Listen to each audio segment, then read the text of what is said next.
Good morning, everyone. Welcome back to the Potting Shed. My name is Sherilyn, and today we're planting tomatoes.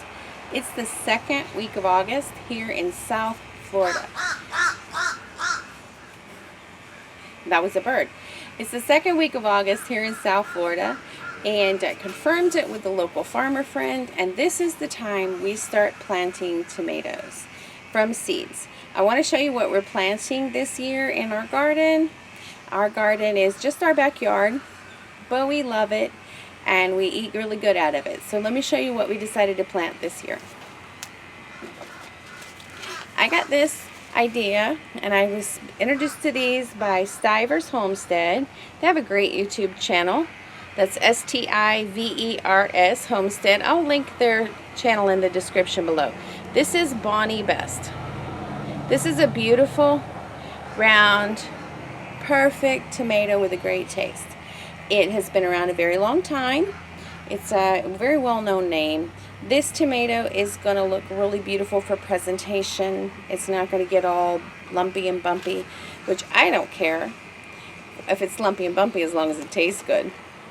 I also want to introduce you to this next one. This here, a gentleman in the 50s bred this and stabilized it, which means he made it to where it would reproduce true after itself every year, every time you plant it. And this is called Mortgage Lifter. Look at that.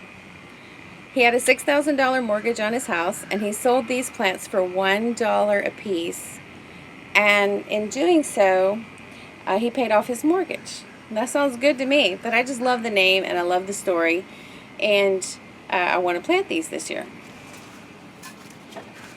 Now I have the volunteer as far as cherry tomatoes go. Like this would be a good slicer tomato, good tomato. This one really actually is good for making sauce.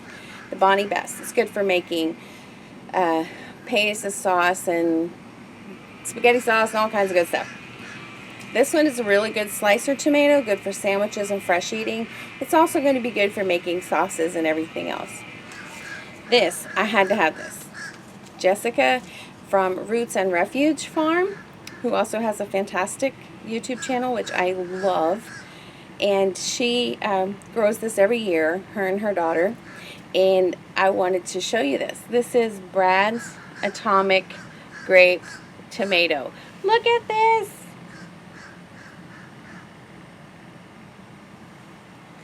This is like a grape-sized tomato. It's not the tiny cherries, it's more the rounder grapes. They get about yay big. But they look so beautiful and they're supposed to taste fantastic. And for smaller little orange tomatoes, you know, like little salad tomatoes, the little cherries and the little grapes, I have the volunteers that volunteered. We did a video on that where I had some plants that volunteered, and then we had them all season and we saved the seeds. And now I'm replanting again. So let's get started. I want to show you some of the stuff I'm planting with. Now I talk a lot here about getting stuff for free. And here in the potting shed, I have been saving these. I got this tray when I bought some other plants. I don't know if they were flowers or vegetables or whatever they were, but I saved it. And these, I bought a pack of these at the Dollar Tree for $1. And now I'm going to use this. It's nice and sturdy. I can carry it from here to there. And I didn't have to spend much money on it. I'm going to use that one. The same with these. And I wanted to show you something else. If you don't have any of these, if you haven't gardened before, if you haven't gardened before and you don't have any of these, then you can still do it. You can still garden. You don't have to go out and buy those. You can do this. Look.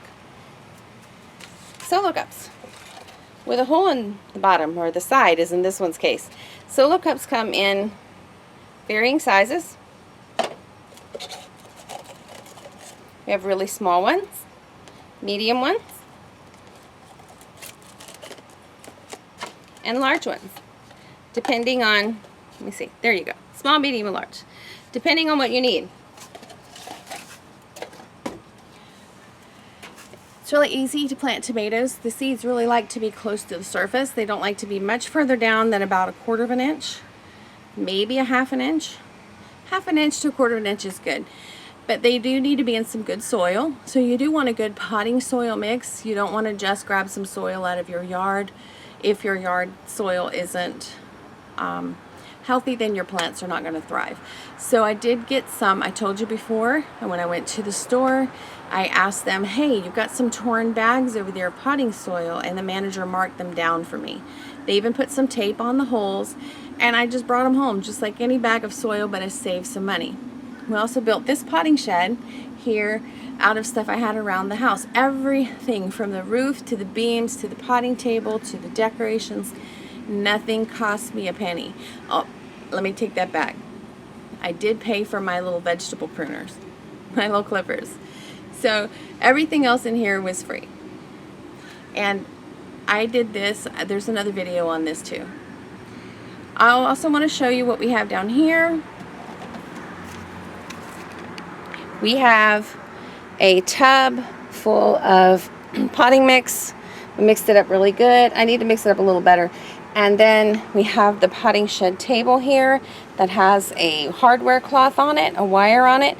If you don't have hardware cloth, you can always use like an old oven grate or something that'll give you a stable place to sit your planters, but also allow the dirt to go back through. And the tub is under there. This is open, and we're going to pour the dirt on top. And then there'll be less mess to clean up later. It's as easy as this. I'm only going to do 1 or 2 just to show you, okay? Let's do this here. Can you see? There we go. Slide this a little further back.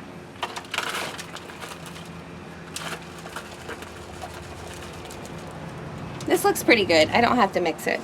But there is some down here with some vermiculite in it. Vermiculite holds moisture, and we have been having massive rain, so I don't think that's a problem. I'm going to fill this to the top. I'm not going to compress it. Compressed dirt can strangle the roots of small plants. I am going to put a small little finger-sized hole right there, down just about that far on my finger. Can you see that? Oh, right there. Let's put a tomato seed in. Which one should we plant first?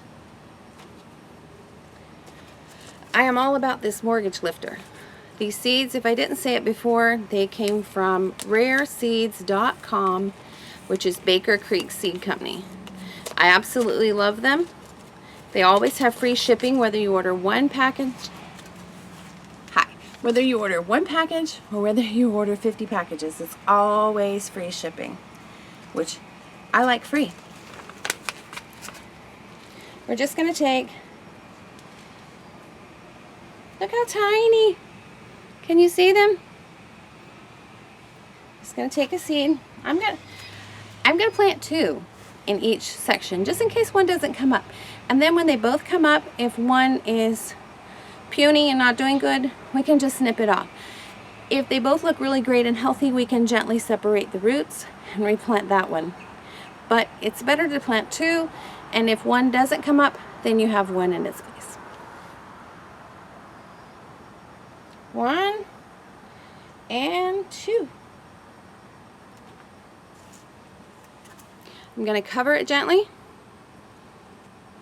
Most of you probably know this, but there may be some young person out there who's never planted anything. And then, let's do it one more time. Just a small hole.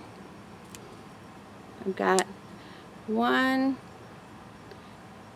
2 tomato seeds. Gently put it on top of there. Gently pat it. Don't push down.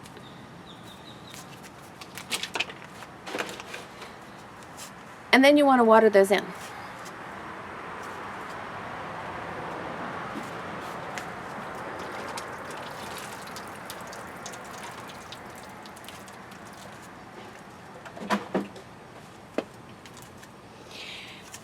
Now where are you going to put them?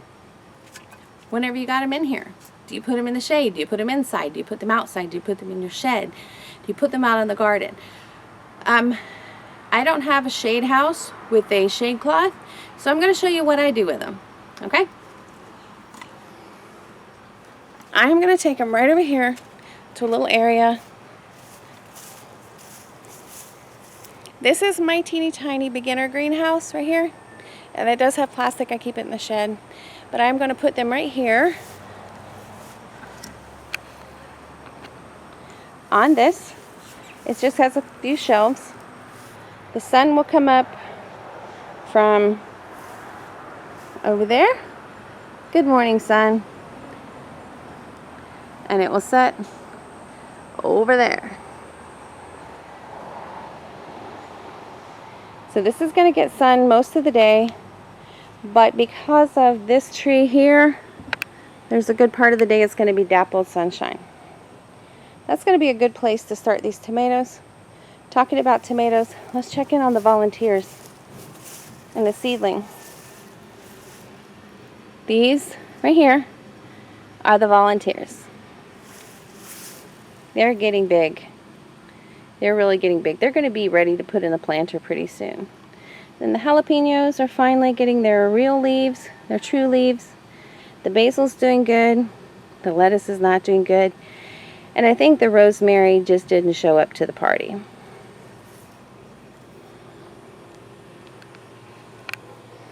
Okay guys, that's it for this morning.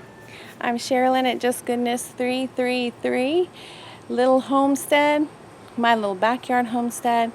There's a lot coming up. We're going to be making mayonnaise, making ketchup, all Whole30 compliant but still delicious. Whew. We're going to be making that promised rat trap and a few other things. So stay tuned. See you next time.